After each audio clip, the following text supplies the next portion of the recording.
I'm Shasha Jamal, and I'm in KL Convention Center, where an APHM nursing conference was just held. And right now, I am joined with one of the moderators, Irene Quah, the Director, Nursing Standards and Governance of Ramsay Sime Darby Healthcare. Hi. So, first and foremost, can you just tell us about the background of yourself and the company itself?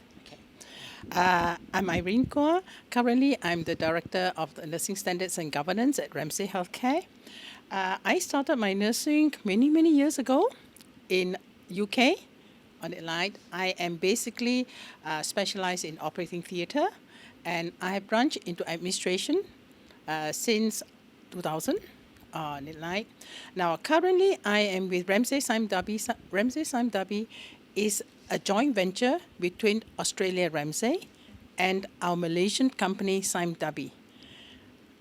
In total, we have 6 hospitals and a college, 3 hospitals in Kuala Lumpur, and 3 hospitals in Indonesia, and 1 college in Ramsay currently.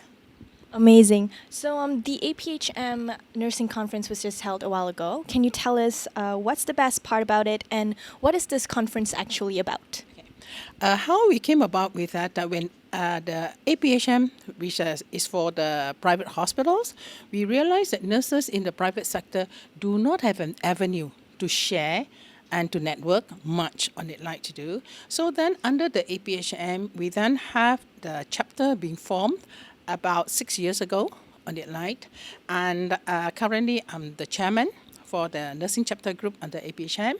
And our aim, our goal is basically to herald, to bring all practices and all the private nurses together where we can share our practices, we can network on it like as well. So it is like an avenue for the private hospitals, the nurses, that we can discuss anything and everything.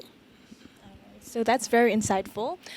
So now, last but not least, based on your experience in APHM, can you tell us how would you define APHM's achievement so far?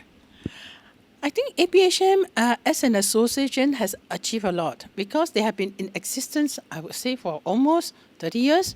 This is the 27th conference that has been held on it like. So what happened is that through APHM, there are many things like for the hospitals, like in the industry itself, whereby practices in collaboration with the public, so it's standardized in the private hospital group as well. So that's what we try to achieve for the nursing sector as well. Now, through the private association, we have got then an avenue to speak up to represent the private. And in collaborating, we meet with the ministry to discuss what are the issues that we champion. For example, in the Private Healthcare Act, when it came into being, there are certain sectors that says that, okay, you need a single use, but is it really reality that you cannot reuse it? Because, we know that cost is going to be high, but how do we process it? Maybe some things we can, some things we cannot. So there must be room for discussion. Or like, for example, how many nurses, to look after a patient in intensive care, in HDU or in the wards, what is the ratio of nurses to the non-qualified nurses to support patient care? So these are the areas that we can represent the private health, the hospitals in Malaysia to bring it up and discuss it with the Minister of Health. All right, fantastic. Thank you so much, Irene, for your time. That concludes our interview. I'm Shasha Jamal, reporting for catTHIS from Kuala Lumpur, Malaysia.